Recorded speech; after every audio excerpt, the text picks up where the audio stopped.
I understand this was a meeting to come up with or validate ideas, proposals to provide alternative economic potential for Atewa Forest as opposed to the government's plan of doing bauxite mining. That's true. So, first of all, how realistic are the ideas that you came up with? Yes, so I think for a long time, these ideas have been on the table. So it is good to see that we are seeing stakeholders really sit down and interrogate these ideas and ask ourselves, is it really valid? Is it compatible with the landscape? And is it also going to create the needed jobs that is needed? And above all, also bring prosperity and well-being to the landscape. So, in a nutshell, it's about ecotourism. Well, it's not about just ecotourism. Ecotourism is just one of the many opportunities to bring jobs to the landscape. And if you realize that if you take ecotourism, you will first of all need to have a national park.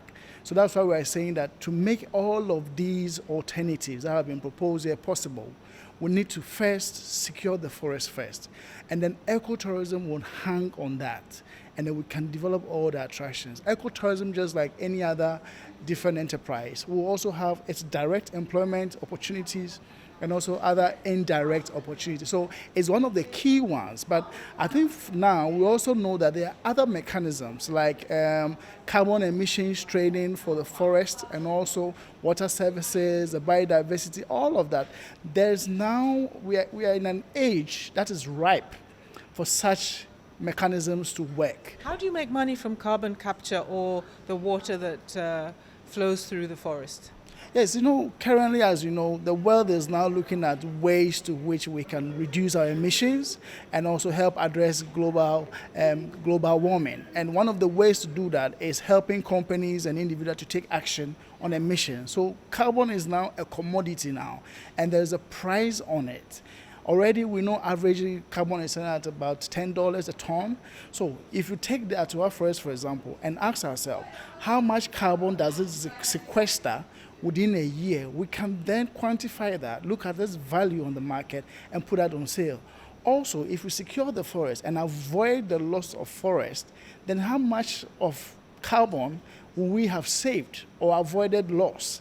So its contribution then can be put on the market and then we can trade from that. Now on water services, if you look at the current state of water in Ghana, it's polluted. Water has become very, very expensive. Let's look at this now. If water was free flowing, clean and all of that, you wouldn't even need to connect to the Ghana Water Company system to get water. But because it's so dirty, everybody is tapping into their system. And even that they're asking for price increment. If we can have situations where communities are managing water, clean, quality water for all of us. So this is where we can say, let's empower communities through incentives. So we can look at an additional fee on the water bills that we already get, every Ghanaian, and it's not that what that will benefit. We're looking at all water sources in this country, watersheds in this country benefit from it. It could be a fund that could then be used by communities like Atewa, and that also could be used in making or developing livelihood opportunities for them. So these are some of the mechanisms, and it needs to be well structured, well organized, so that all the various, I would say, pros and cons, the nuances, and where we also make sure that safeguards are put in place so government can benefit and also communities don't exploit users because of the services they get. I'm keen to ask whether the plan to mine Atewa for bauxite is still on the cards or has it been put aside by the government? Well, as far as we know, governments from time to time talks about it, but we on our side can see that the energy with which they used to talk about has gone down significantly because I'm sure they are overwhelmed with the voices of reason that is hitting them, saying that look at alternatives.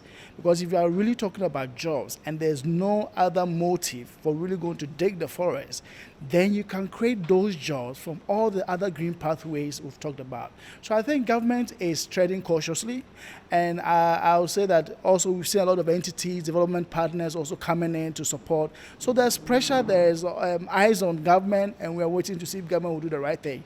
Very recent, government has been out there in the world securing or raising funding for forest project, the Green Ghana agenda. These are contradictory. You can't say you want to plant 20 million trees in a day and in 10 years destroy a pristine forest which sells water for over 5 million people. They are so contradictory. I guess government has to tread cautiously if they really want to do that. And I understand that you and a group of other environmental NGOs have taken the matter to court. Where is that now? Can you give us an update, just briefly? Yeah. I think currently we are still going through case management, and the court hearing schedules and all of that is yet to start. Until that is completed, we can't be certain as to really how the case is going to go now. Still case management. So as and when it's, we invite people to come in and also witness and add their voices too. But your legal action is basically to stop the mining. Yes, the legal action is to stop the mining and compel government to already undertake restoration activities for the illegal exploration activities they undertook in the forest some years back. Finally, green jobs.